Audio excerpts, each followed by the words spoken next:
Hello everyone, welcome to my channel. It's me, Michelle. So today I'm going to show you guys one of the methods that I use to study the Bible. So I'm going to open up my Bible, and I'm actually studying Romans right now. So we're going to head over to Romans. One of my biggest suggestions is, so before you start studying, pray. Pray. Pray, ask God to guide you in your study, to help you in your study, to be with you in your study. I know people who believe that if you have an affinity to a scholarship, that you don't believe in the Holy Spirit or have the Holy Spirit or trust the Holy Spirit. That's not true. Always start your study time with prayer. Make sure you're focused. If you are trying to read your Bible, your mind's not focused, you can always pull out some paper, a sticky note.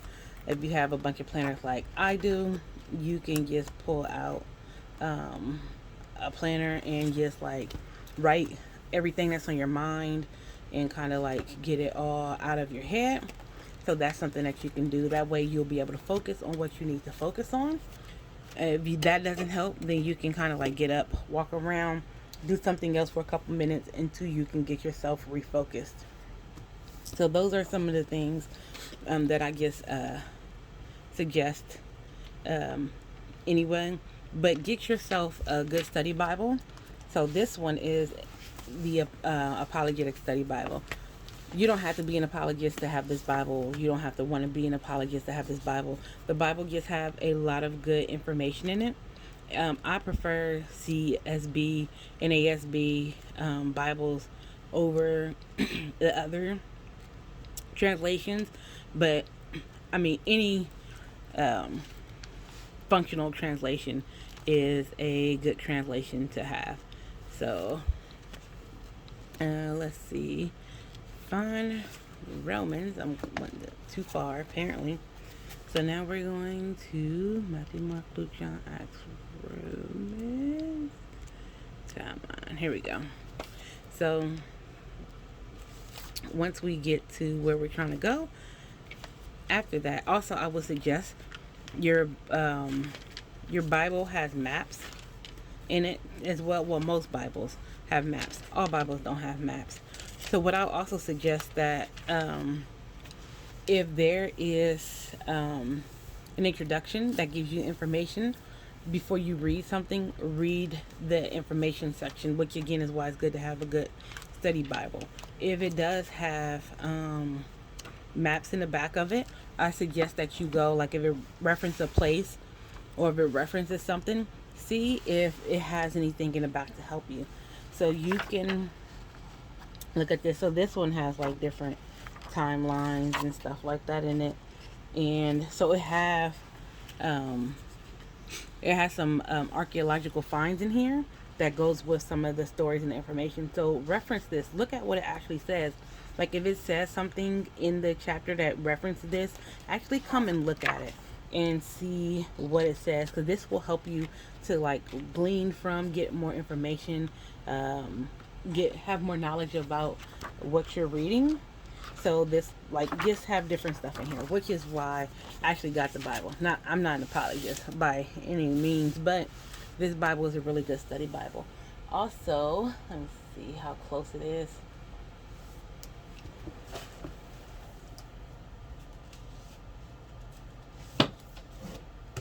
This one is the closest one I've seen. I have the New Testament one, but this one is a really good one. Get you a good commentary.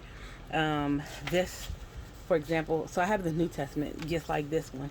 I have a couple commentaries, but I'll just show you for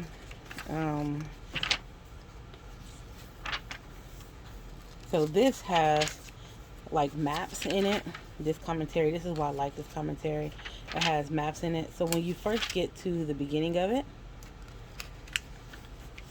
let's see. So it has an introduction. It gives the scope of it, the author, the date, the purpose, chronology.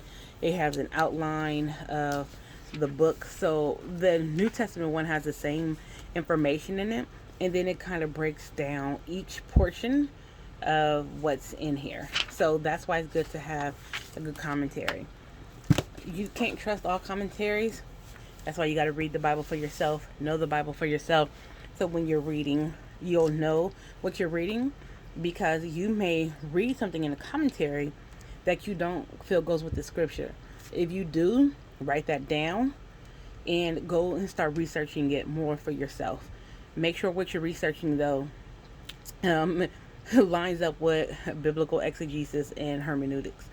But you may not always agree with what the commentaries say, because not everyone's soteriology leans the same, and sometimes our soteriology can cause us to read our own presuppositions into the text, and that goes for everybody, regardless of what your soteriology is. You can still do that. So just to ensure you're not doing that on reading presuppositions into the text, and to ensure that you are also not just going by one commentary. Sometimes it's good to have more than one as well. So the first thing that I would do once we get here, and again, this is another reason why I actually like it. It says, it talks about twisted scriptures in here, and it goes through that as well. So I really do like this Bible, and it has like a lot of really good information down here too that you can kind of read. I suggest to read all of it. So what I do is, I do an inductive study, which is observation, interpretation, and application. That's what we'll be talking about today.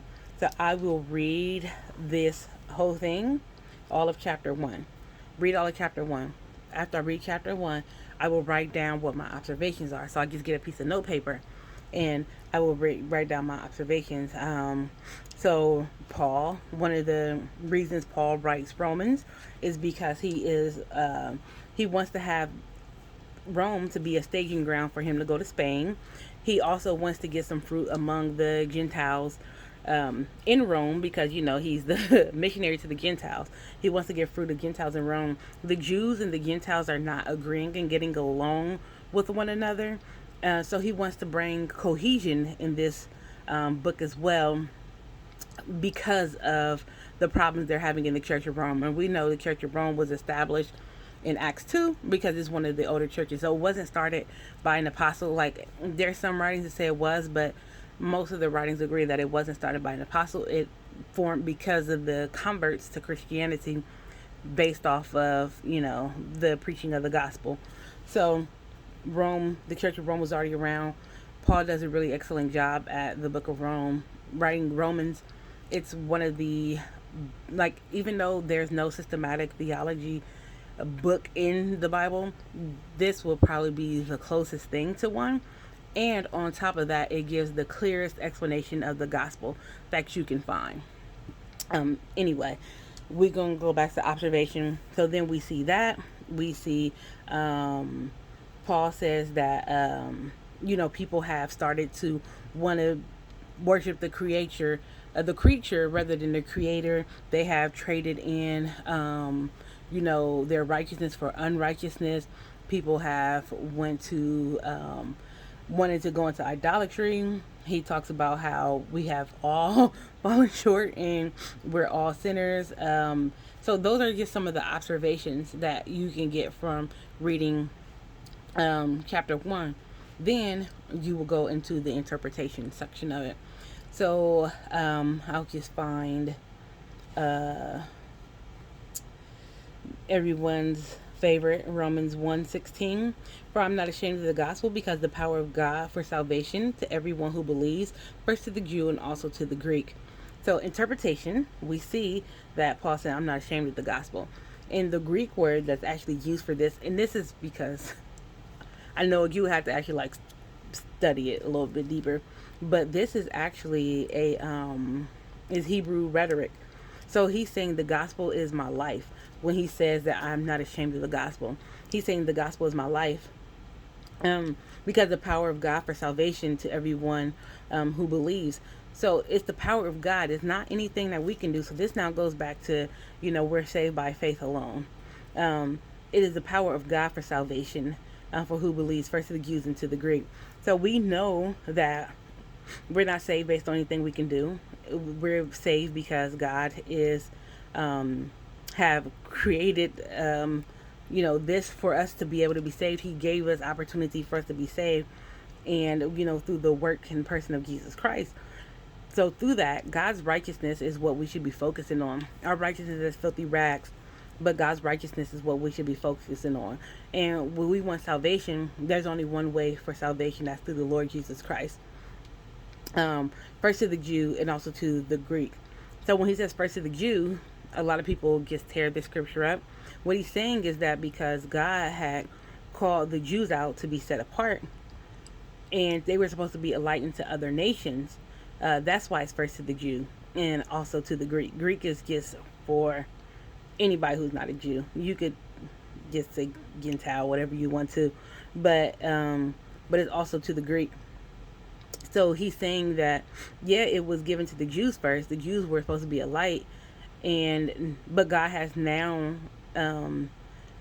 we now have the natural branches, but we also have those who have been adopted in. They are now heirs with us. So verse 17, for in it the righteous of God is revealed from faith to faith. Yes, as it is written, the righteous shall live by faith. And this is Habakkuk. This comes from Habakkuk. Is that make it that in here? It should. Let me see. Righteousness is blamelessness before God, contrary to the widely held view. The righteousness is a human achievement. Paul's position that righteousness is a gift that can't be earned. It's kind of the same thing that I've already said. Those who respond, for God's wrath is not controllable. Is an uncontrollable destructive emotion. No, so I don't see it in here, but it does. This is from Habakkuk, which is, I think it's Habakkuk 2, if I'm not mistaken. So, but yeah, you can see this, and that's how you would do the interpretation. We know that there's nothing we could do for our righteousness. We know that there's nothing that we could do to earn it. There's nothing we could do for salvation. There's only, just for the righteousness of God. That's it, and it's faith to faith. And so that's how we would do the interpretation. The application for me, it says, for I am not ashamed of the gospel. And again, this is a Jewish rhetoric. So Paul is saying the gospel is my life. The gospel should be our life. When we see people who aren't saved, who don't know Christ, we should be unashamed to minister the gospel to those who need hope in a dying world, because there is an answer. You can be out here struggling, trying to figure out yourself, trying to find who you are. Your identity should be in Christ. So when you live that the gospel is your life, you want to give the gospel to everyone. You want to minister the gospel to those who need the gospel. And the gospel isn't just for unsaved people. As Christians, we need to be reminded of the gospel and the saving grace and power of Jesus Christ that he has given us, because there's nothing that we can do to earn it. We don't have a works-based salvation. We can't name it and claim it. We can't grab it and blab it. We can't do any of that. There's nothing that we can do that will put us in a position of being a little God, a big God, any kind of God. That we don't have that kind of power. But God's saving grace, his love and mercy and kindness is why we're saved, is why we're here. So it's nothing that we could have done anyway. So we should want other people to have that. So it should make us want to go minister the gospel, to say, hey, Jesus is a propitiation for our sins. We now have a way to eternal life. We now have a way to be a joint heir with Christ. These things have been done for us. Just like when we read Genesis, Exodus, Leviticus, Numbers, Deuteronomy, the Tanakh, not the Tanakh, but the Pentateuch. When we read the Pentateuch, or we'll see how even the third and fourth, fifth generations or whatever, they'll say that, the God of their fathers. Well, they're talking about Abraham, of course. So the God of their fathers. And even though it wasn't them directly, they're still recipients of that, of God's covenant with Abraham. And we're still recipients of the works of Jesus Christ on the cross and his resurrection. We're still recipients of that. So that means the gospel is my life. I need to minister it. I need to live out my life that is a way that is pleasing unto the Lord. I need to make sure that I'm sanctified, make sure that I'm dying daily. Those things need to really be prevalent in my life. So that's how I would do the application of it. Is the gospel, am I unashamed of the gospel? Is the gospel my life? Is my life in Christ fruitful? So that's just a way we could do application. So that is how I study my Bible And again, I'll just read the different things here. And I'll just go and do some of my own studies. Sometimes I'll pull out my commentaries if it's something I don't understand, and that's just what I do. So that's kind of how like I get a good grasp of what the text is saying. I make sure that um, I'm doing exegesis. Exegesis means coming straight out of the text. Eisegesis means that we're adding our own stuff to the text, and metagesis is, I think that's what it's called. Metagesis is where we just take the text, destroy it, and make it really mean something that is actually not saying to fit our life, so we won't feel condemned or feel or feel bad about what we're doing. So I make sure that I'm doing exegesis and hermeneutics whenever I read the Bible, because I never want to do something or teach or learn or know the Bible improperly. And that can happen. That can happen because even though I know the observation and interpretation, the application for everyone will be different. So I think that's kind of where we mess it up. We want the interpretation to different. The Bible has one interpretation. That's not going to change. So even if we don't care for the interpretation, it's still the interpretation. Now the application of it is different. And God may reveal something to you in Scripture that the Scripture doesn't actually necessarily say during you having a hard time. There was a time that I had a really, really difficult time in my life, and I went to the Scriptures, and the Scriptures comforted me. But what the comfort that I got from the Scriptures wasn't the actual interpretation of it. But I knew that wasn't the interpretation. I realized this is what God is telling me during this time in order to comfort me. But I still had to be responsible enough to know that the Bible has one interpretation, and that my understanding of it at that time was not the actual interpretation. So we do need to make sure that we understand the Bible with what the Bible is saying. And plus, it's hard for us to go into heresy or go to cults, because there are Christian cults. Go into heresy and cults if we are properly reading the Bible, properly studying the Bible, and properly understanding what the Bible is saying. So that's just one of the ways that I study my Bible. I read the chapter, I do a quick observation of what the text is saying, then I go through, do interpretations of what the text is saying, and then I figure out how to apply this to my life, because the Bible is supposed to change us. It can change us if we properly apply it to ourselves. So I know this is a long video. I didn't want it to be this long. But I hope you guys learned something from it. If you have any questions, don't forget to leave them below. Don't forget to rate, comment, and subscribe. And I'll see you guys in another video. Peace.